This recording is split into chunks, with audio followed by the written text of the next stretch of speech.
Hello friends, study with TG point में आपका स्वागत है। आज हम आपके सामने हिंदी ग्रामर का प्रीवियस ईयर क्वेश्चंस का एक न्यू सेट लेकर आए हैं। इससे पहले हम बहुत सारे सेट्स कर चुके हैं और ग्रामर के टॉपिक पर बहुत सारी वीडियोस भी हमने बनाई हुई हैं। अगर आप चैनल पर नए हैं तो प्लीज़ इस चैनल को सब्सक्राइब कर लीजिए और साथ साथ बेल आइकन को भी प्रेस कर लीजिए ताकि नेक्स्ट जो भी वीडियोज़ आती हैं उन सब की नोटिफिकेशन टाइम टाइम आपके पास पहुँचती रहे। हम जितने भी प्रीवियस ईयर क्वेश्चन में पूछे गए प्रश्न हैं वो सभी हम इसमें प्रैक्टिस फॉर्म में करते हैं। आइए शुरुआत करते हैं आज के इन क्वेश्चंस की। अगर आपने कोई भी टॉपिक क्लियर करना है तो आप प्लेलिस्ट में जाकर चेकआउट कर सकते हैं। हम डिस्क्रिप्शन बॉक्स में प्लेलिस्ट का लिंक आपको डाल देंगे। नेक्स्ट, आइए शुरुआत करते हैं आज के इन क्वेश्चंस की। सबसे पहले ये क्वेश्चन हमारा कारक से है। हमने हालांकि इसमें सभी टॉपिक्स को इंक्लूड किया है, चाहे वो संज्ञा हो, सर्वनाम हो, विशेषण हो, कारक हो, संधि हो या साहित्य से संबंधित हो। सभी प्रश्नों के साथ साथ हम इसमें जो भी हमारे कॉन्सेप्ट्स होते हैं उन्हें जितनी ज़रूरत से ज़्यादा कर सकते हैं हम डिस्क्राइब, उतना करने की कोशिश भी करते हैं ताकि आपकी प्रैक्टिस सेट भी होते रहें और साथ साथ आपके कॉन्सेप्ट भी क्लियर होते रहें। क्योंकि कोई भी क्वेश्चन अगर हमारा कहीं चूक होती है तो सिर्फ कॉन्सेप्ट की क्लियर ना होने की वजह से होती है। कॉन्सेप्ट को अगर हम क्लियर करते रहेंगे तो हमारी प्रैक्टिस कंटिन्यू रहेगी और हमें कभी भी उसके फिर रिवीजन की शायद ज़रूरत ना पड़े। कॉन्सेप्ट क्लियर करना इससे ज़रूरी होता है। आइए शुरुआत करते हैं आज के इन क्वेश्चंस की। सबसे पहले हमारे पास है क्वेश्चन नंबर 1 जो कि कारक से है। सीमा अपनी बहन को उपहार देती है, वाक्य में कौन सा कारक है? कर्ता कारक, कर्म कारक, संप्रदान कारक या संबंध कारक? अगर हम यहाँ देखें तो सीमा अपनी बहन को उपहार देती है। हमें पता है कि अगर हम कर्ता की बात करते हैं तो यहाँ पर हमें ने विभक्ति चिन्ह चाहिए होता है। कर्ता ने। कर्म की बात करते हैं तो कर्म के लिए हमें को विभक्ति चिन्ह की आवश्यकता पड़ती है, यानी कि जहाँ पर को विभक्ति चिन्ह होगा वहाँ हमें को संप्रदान कर्म को दर्शाता है।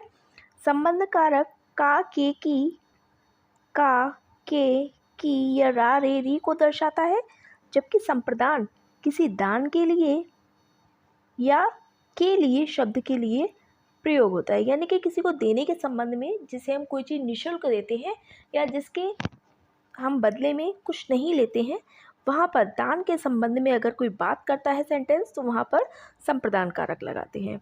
यहाँ सीमा अपनी बहन को उपहार देती है, उपहार देने की बात कही है, यानी कि सीमा अपनी बहन के लिए उपहार लाई है, तो यहाँ पर हमारा ऑप्शन चला जाएगा संप्रदान कारक के साथ। नेक्स्ट, क्वेश्चन नंबर 2, हिंदी साहित्य के इतिहास की रचयिता हैं। हिंदी साहित्य के इतिहास की रचयिता कौन है?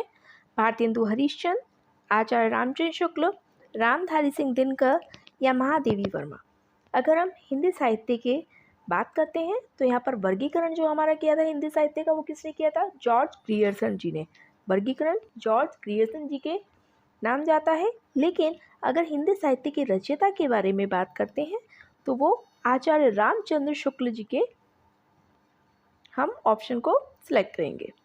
नेक्स्ट, क्वेश्चन नंबर 3, प्रयोजन का समानार्थी शब्द नहीं है।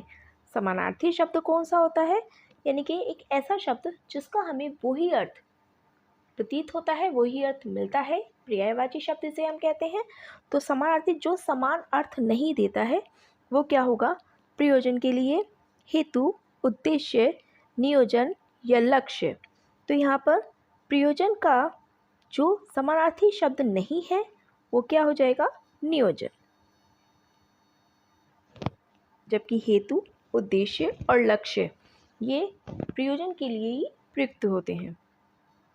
नेक्स्ट, क्वेश्चन नंबर 4, ऋजु शब्द का विलोम है।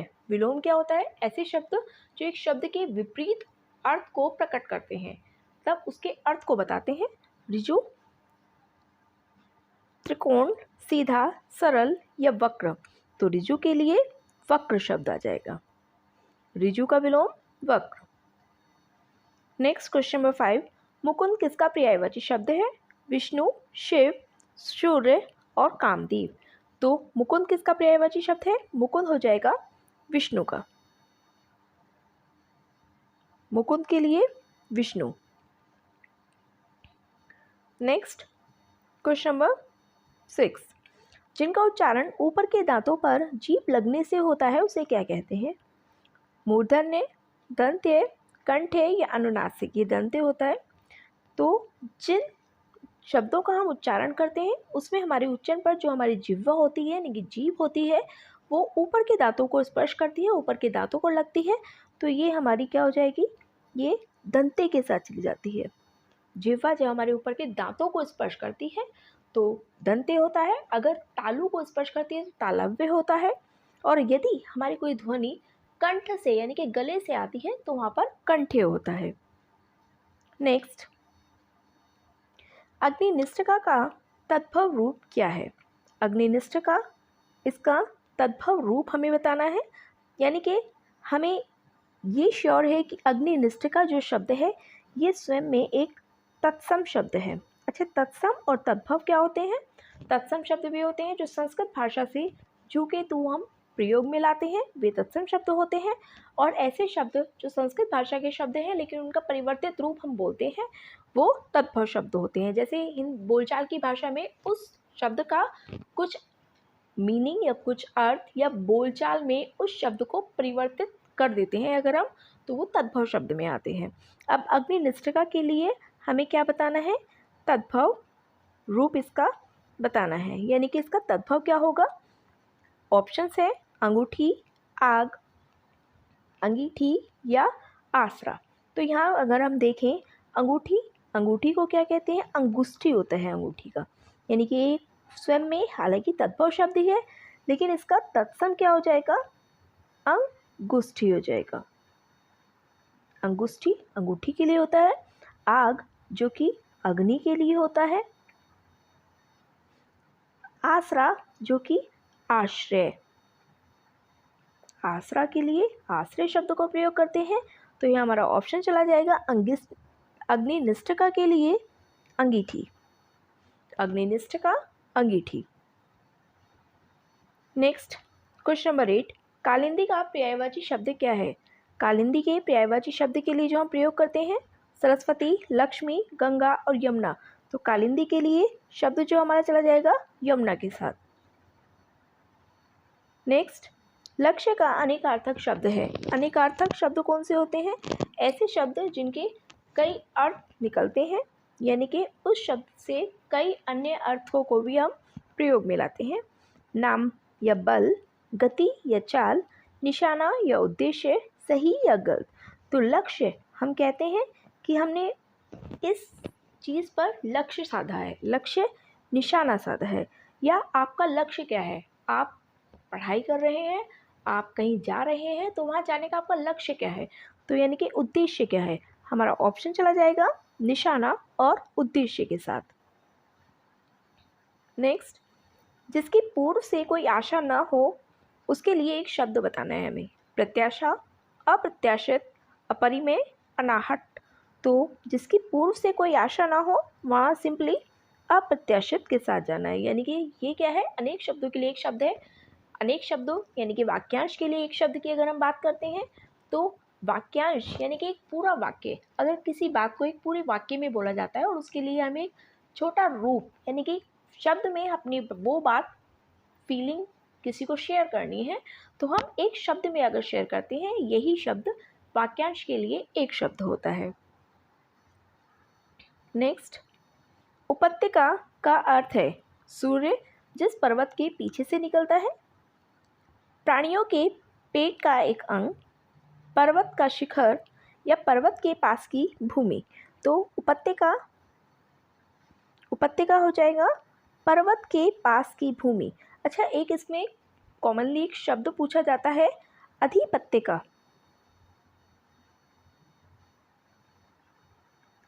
अधिपत्यका, इसका आपको मुझे कमेंट बॉक्स में ज़रूर बताना है कि अधिपत्यका का क्या मतलब होता है। ये दोनों ही वर्ड्स ऐसे कंफ्यूजिंग वर्ड्स होते हैं और इन दोनों ही वर्ड्स का मीनिंग मोस्टली ये प्रीवियस ईयर में पूछा हुआ है, इसीलिए बोल रही हूँ मैं।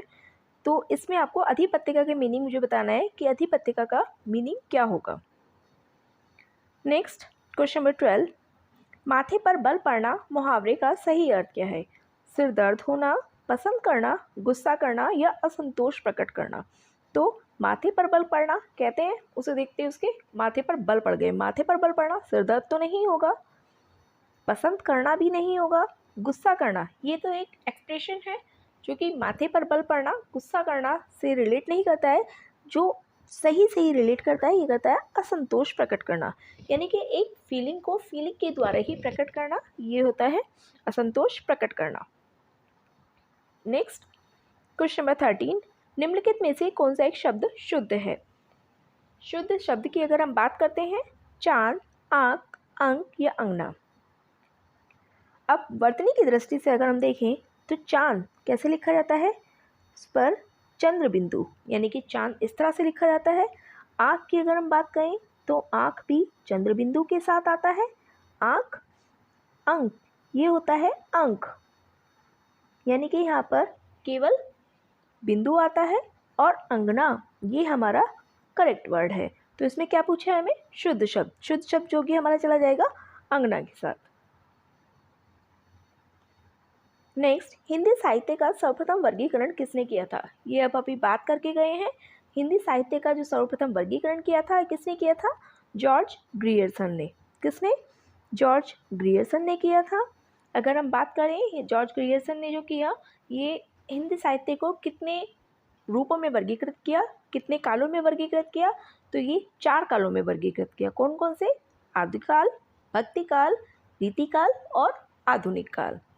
आदिकाल, भक्तिकाल, रीतिकाल और आधुनिक काल। नेक्स्ट, हाँ ये इसकी टाइमिंग से रिलेटेड आ गया है। हिंदी साहित्य के काल विभाजन के अनुसार आदिकाल का काल विभाजन क्या है?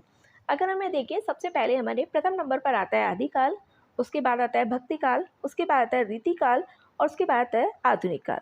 तो अगर हम यहाँ समय सीमा की बात देखें तो आदिकाल के लिए जो हमारी समय सीमा निर्धारित होती है, ऑप्शन हालांकि हमारा आंसर चला जाएगा ये 650 ईस्वी से 1350 ईस्वी तक। तो ये तो हमारी बात करता है आदिकाल की। अब अगर आदिकाल के बाद देखते हैं भक्तिकाल, इसे क्या कहते हैं? इसे पूर्व मध्यकाल भी कहते हैं, जो कि 1350 ईस्वी के बाद प्रारंभ होता है। तो यानी कि ये हो जाएगा हमारा भक्तिकाल से रिलेटेड। उसके बाद 1650 ईस्वी से प्रारंभ होगा। 1650 ईस्वी के बाद ये हमारा होता है रीतिकाल।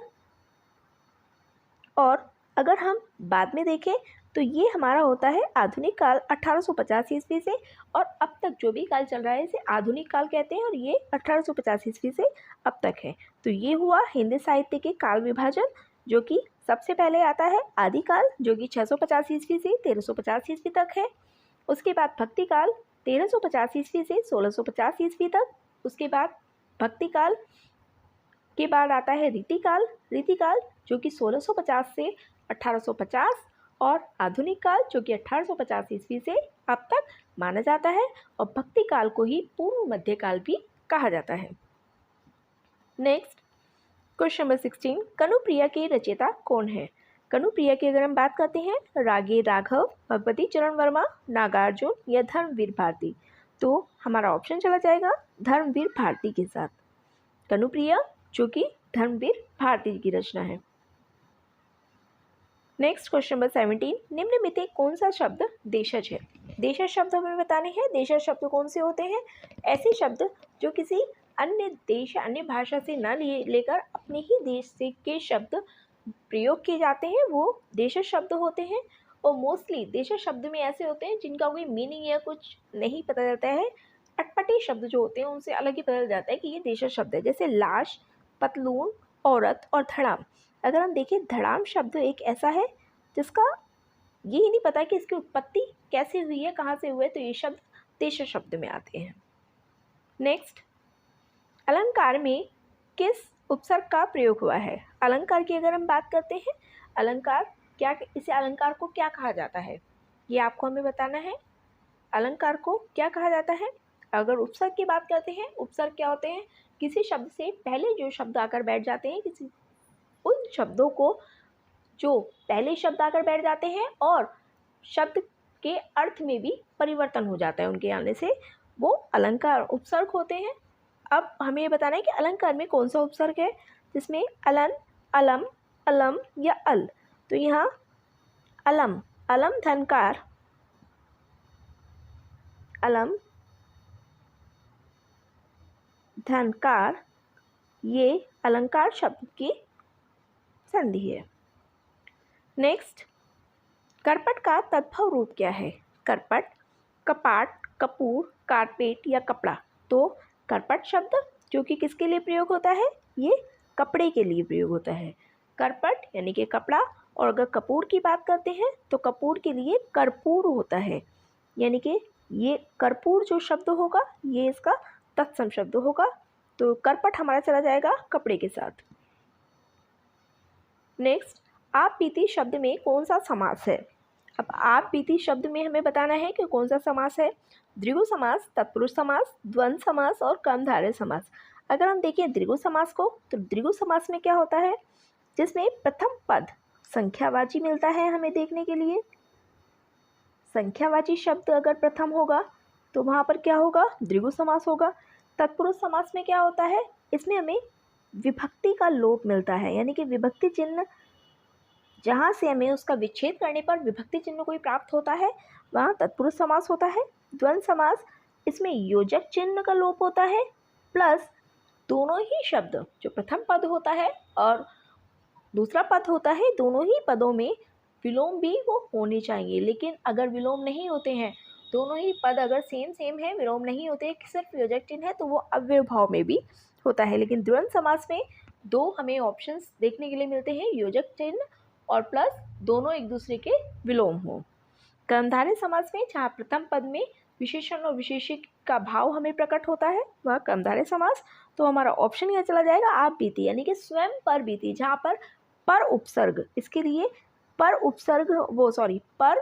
विभक्ति चिन्ह हमें देखने के लिए मिलता है। पर विभक्ति चिन्ह का लोप जिस शब्द में हो वहाँ पर तत्पुरुष समास। और कौन सा तत्पुरुष होएगा यहाँ पर?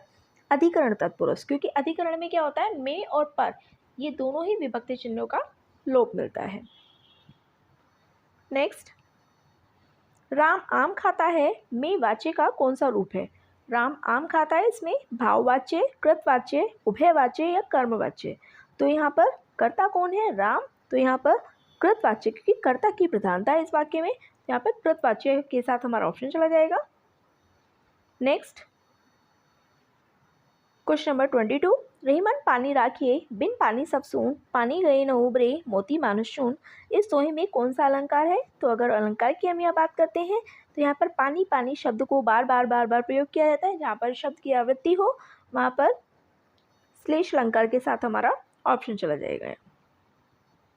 नेक्स्ट, क्वेश्चन नंबर 23, किस वाक्य में संबंध बोधक अव्यय का प्रयोग हुआ है? संबंध बोधक जहाँ पर किसी दो शब्द या दो वाक्यों के बीच में का, के, की, इस तरह के वर्ड अगर हमें जो कि दोनों के बीच में कोई रिलेशन को क्रिएट करते हैं, दोनों के बीच में किसी संबंध को बताते हैं, वो शब्द संबंध बोधक अव्यय में आते हैं। अब देखते हैं इसमें, ऐसा काम मत करो, इसमें हमें क्या कहीं कोई संबंध रिलेशन महसूस हो रही है? तो नहीं, ये हमारा ऑप्शन नहीं होगा। मैं पीछे आया था, इसमें भी हमें कोई संबंध बोधक अव्यय ये नहीं नज़र नहीं आ रहा है। मैं ये काम नहीं करूँगा, यहाँ पर भी सब कुछ नज़र नहीं आ रहा है। जबकि मैं काम के पीछे गया, यहाँ पर के शब्द के साथ हमें पता चल रहा है कि काम के पीछे जाना ये से संबंध क्रिएट कर रहा है। तो हमारा ऑप्शन चला जाएगा डी, मैं काम के पीछे आया था। नेक्स्ट, क्वेश्चन नंबर 24, वह आया और मैं गया, इस वाक्य में समुच्चय बोधक शब्द बताइए। समुच्चय बोधक शब्द कौन से होते हैं? जिन्हें हम इंग्लिश में कंजक्शन वर्ड्स बोलते हैं। कंजक्शन वर्ड्स यानी कि समुच्चय बोधक शब्द जो कि दो अलग अलग वाक्यों को एक साथ जोड़कर बोले जाते हैं, एक सेंटेंस में उन्हें बोले जाते हैं, एक साथ उन्हें जोड़ने का जो शब्द काम करता है वही समुच्चय बोधक शब्द होता है। अब देखते हैं हम इसमें कि दो हमारे सेंटेंस है, वह आया मैं गया, वह आया मैं गया, लेकिन इन दोनों ही वाक्यों को किससे जोड़ा है? और शब्द से जोड़ा है। तो हमारा ऑप्शन चला जाएगा यहाँ समुच्चय बोधक शब्द के लिए और। नेक्स्ट, क्वेश्चन नंबर 25, हाय अब मैं क्या करूँ, इस वाक्य में विस्मयादि बोधक शब्द बताइए। विस्मयादि बोधक कौन से शब्द होते हैं? ऐसे शब्द जिनमें किसी गुण, भाव, आश्चर्य आदि की उत्पत्ति होती है, वही शब्द विस्मयादि बोधक शब्दों के अंतर्गत आते हैं। तो यहाँ हम देखते हैं कि प्रथम पद और सबसे बड़ी इसकी पहचान होती है कि ये विस्मयादि बोधक चिन्ह विस्मयादिबोधक शब्दों के साथ ये विस्मयबोधक चिन्ह भी आता है, तो हमारा ऑप्शन चला जाएगा हाय के साथ। नेक्स्ट, रात भर जागना स्वास्थ्य के लिए अच्छा नहीं है, रेखांकित शब्द को पहचानिए। यानी कि भर शब्द के लिए हमें बताना है कि ये किससे रिलेट करता है, संबंध सूचक अव्यय, विशेषण, भाववाचक या समुच्चय बोधक अव्यय। तो रात भर, रात का जो संबंध भर के साथ हमें पता चल रहा है, तो ये संबंध सूचक अव्यय के साथ चला जाएगा। विशेषण की अगर हम बात करते हैं, ऐसे शब्द जो संज्ञा शब्दों की विशेषता को बताते हैं विशेषण शब्द होते हैं। भाववाच्य, जहाँ पर फीलिंग्स के बारे में बताया जाता है। समुच्चय बोधक अभी हम बात करके गए हैं, जो दो सेंटेंसेस को जोड़ने का काम करता है, यानी कि कंजक्शन वर्ड जो होते हैं वो समुच्चय बोधक अव्यय होते हैं। तो हमारा ऑप्शन चला जाएगा संबंध सूचक अव्यय के साथ। नेक्स्ट, क्वेश्चन नंबर 27, जिन अव्ययों का संबंध वाक्य से नहीं वक्ता के हर्ष, शोक आदि भावों से होता है, वे क्या होते हैं? ये अभी हम बता के गए हैं, जहाँ पर गुण, दोष, भाव या आश्चर्य इस तरह के शब्द होते हैं, हर्ष, शोक भी होते हैं, उनमें किसके प्रयोग करते हैं हम? विस्मयादि बोधक अव्यय का। तो यहाँ पर हमारा ऑप्शन चला जाएगा विस्मयादि बोधक अव्यय के साथ। संबंध सूचक अव्यय नहीं होगा जो रिलेशन को क्रिएट करता है, क्योंकि ये तो क्रिया विशेषण भी नहीं होगा। समुच्चय बोधक अव्यय जो कि क्या करते हैं, दोनों सेंटेंसेस को जोड़ने का काम करते हैं। नेक्स्ट, क्वेश्चन नंबर 28, बतरस लालच लाल की मुरली धरी लुकाए, सो करे भवनु हंसे देन कहे नटी जाए, इसमें कौन सा रस है? करुण रस, संयोग श्रृंगार रस या वियोग श्रृंगार रस या वीर रस? तो इसमें हमारा ऑप्शन चला जाएगा जो कि किसके साथ जाएगा? संयोग श्रृंगार रस के साथ। संयोग श्रृंगार रस की अगर हम बात करते हैं, श्रृंगार रस का स्थायी भाव क्या होता है? रति होता है।